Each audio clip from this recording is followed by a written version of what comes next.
evening. Thanks for joining us on the news at 8. Today, the 9th day of January 2024. I am Chair my first major headlines. Senator Carlo donates security vehicles to police.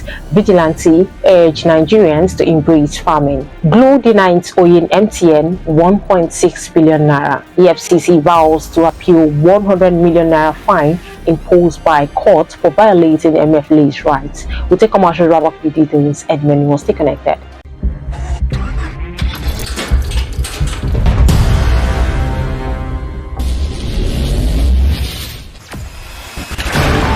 Experience the smooth and strong feeling that consistently surpasses expectation. Leading the way in high-performance lubricants, Master Supermoto Oil is as durable as titanium. Welcome back. Now the details. The senator representing ABN North District, Dr. Oji Uzakalu, has admonished his constituents of ABN North and Nigerians in general to shun violence and other criminal activities. The former Abia State governor rather urged them to develop their agricultural potential to uplift the Nigerian economy. Carlo made the call at his home in Ibere while donating 4 security patrol vehicles to the Nigerian Police Force area commands and to the Ibere Vigilante Group. The Osun State Governor Ademola Adeleke has directed an immediate investigation into the suspension of Professor Jimo Afolabi, the provost of the Osun State College of Education, Ila Oragu. Daily Post gathered that the governing council of the institution, chaired by Peter Babalola, suspended Afolabi over allegations of misappropriation. In a statement to that effect, the suspension is to allow proper investigation into the infractions leveled against the provost, as he was also accused of cancelling documents to frustrate the efforts of the governing council. The Senate President, Senator Godswill Akpabio, yesterday disclosed that the Southeast geopolitical zone, just like any other zone in the country, will be taken care of by the President Bola Tinubu-led administration. He said the federal government has great confidence in the leadership of the Southeast geopolitical zone, adding that the zone has nothing to worry about. Akpabio, represented by his deputy, Senator Jibrin Baru, urged the people of the region to be calm, stressing that the region would be duly taken care of under President Bola Ahmed Tinubu's administration. Nigerian telecommunications company Globalcom Limited has denied the claim regarding unpaid connection charges owed to MTN. News Agency of Nigeria quotes a reliable source in Globalcom as saying that the 1.6 billion naira in question had previously been paid without any issue.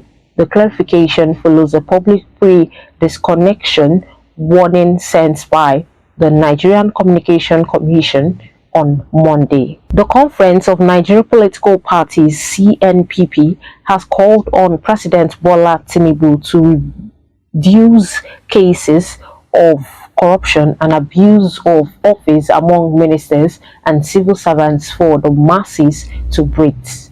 The group, in an open letter addressed to the president dated January 8 and released in Lagos on Monday, said the CNPP listened to Tinubu's New Year message and observed the various responses from Nigerians to all promises. Popular traditional chief in Ogun State, Adeyinka Folarin, the Basigun of the Itu-Sokon village in the state, has been shot dead by unidentified gunmen. He was shot at his Sagamo residence around 8 p.m. on Monday, January 9th, by gunmen suspected to be cultists. The tragic incident was confirmed by 2 traditional rulers seeking acknowledgement. The Minister of Labour and Employment, Barrister Nkiruka Onyejocha, has engaged the leadership of the Academic Staff Union of Universities, ASU, to work out modalities for the early resolution of industrial disputes before they snowball into major crisis. Onyejoche, who presided over the closed-door meeting at the Federal Ministry of Labour and Employment, urged the academic staff union to join forces with the government for the collective good of the country. She said the renewed hope agenda of the current administration should serve as a clarion call for every sector of the country, including education, to move at the same pace. The Supreme Court has reserved judgment in the appeal filed by the governor of Plateau State, Caleb Mutfwang, seeking to overturn the verdict of the Court of Appeal, which nullified his election. A 5-member panel of justice led by Justice John Okoro reserved judgment after hearing arguments from parties for and against the appeal. The governor, through his counsel, Kanu Agbai, prayed the court to uphold the judgment of the tribunal and set aside the judgment of the appellate court because the respondents have no right to question how a party elects its state's executives. Veteran journalist and publisher Dele Momodu has faulted the British Broadcasting Corporation (BCC) for a documentary exposing the alleged secret lifestyle of the late founder of Synagogue Church of All Nations, Temitope Balogun Joshua. Momodu said it's unfortunate that TP Joshua can't defend himself against the mirage of allegations leveled against him by some people close to him during his lifetime. The Economic and Financial Crimes Commission (EFCC) says it will appeal an 100 million naira fine imposed on it by the Federal High Court, Abuja, over the violation of the rights of a former governor of the Central Bank of Nigeria (CBN), Godwin Emefiele. Emefiele had instituted a fundamental human rights suit against the agency, the federal government, and the Attorney General of the Federation. On Monday, the court ordered the EFCC and the federal government to pay the ex-CBN chief 100 million naira for violating his rights. But hours after the judgment, the EFCC expressed dismay over the development, saying Emefiele's detention was in line with the law.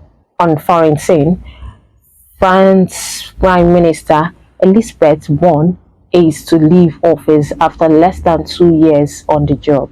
Her resignation comes with President Emmanuel Macron widely expected to reshuffle his top team ahead of European elections due later this year.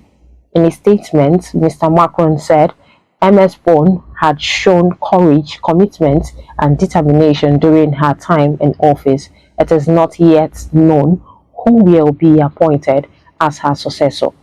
While on sports, Super Eagles head coach Jose Peseiro has said he tried new formations in his side's friendly defeat to Guinea on Monday. Peseiro's side fell to a 2-0 defeat in the encounter played at Banis Yas Stadium, Abu Dhabi.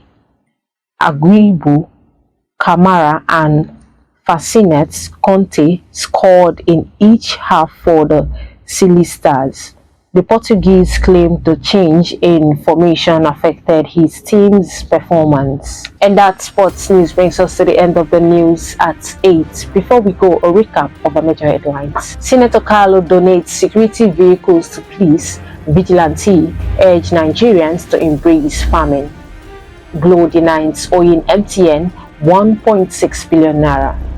EFCC vows to appeal 100 million naira fine imposed by court for violating Emefiele's rights. For these and many more, look on our website at www.abntv.com.ng. You can also follow us on any of our social media platforms to share your screen. Have a lovely night rest. I am Chinyere Umahi.